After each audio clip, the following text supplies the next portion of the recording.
Basketball demands uncanny reactions, incredible athleticism, and what's called court vision.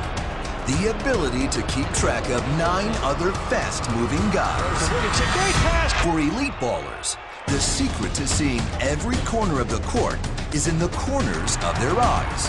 Peripheral vision.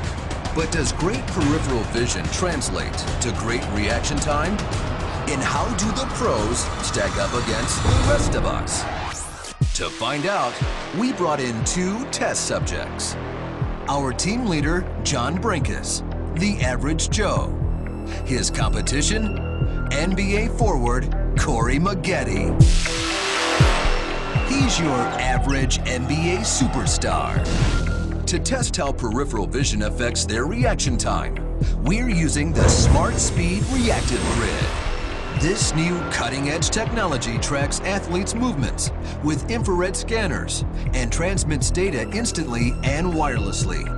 Each runs through a starting gate and then is forced to react to a light that prompts them to cut either right or left.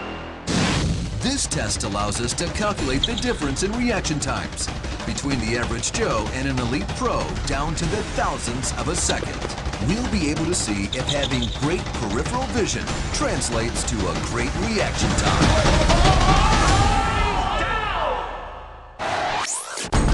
Our Phantom high-speed camera allows us to perfectly synchronize their performance and superimpose the images of John and Corey.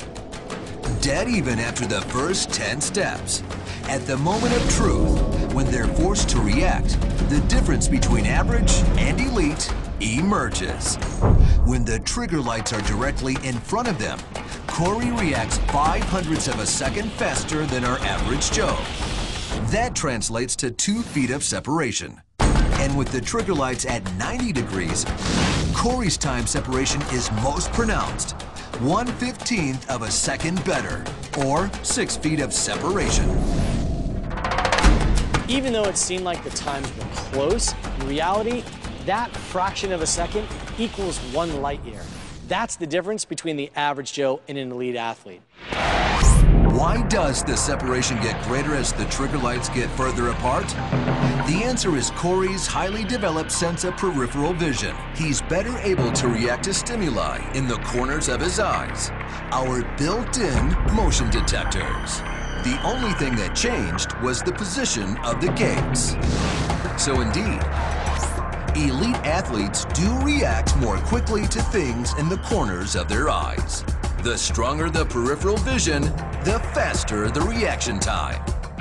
So how do the best basketball players use superior peripheral vision on the court? The best example is the sweet no-look pass. One of the greatest magicians in all of basketball is all-star point guard Steve Nash. How does he do it? One of the best players in the league, you could say, is Steve Nash with his vision. Looking each way, trying to find his teammates cutting to the basket.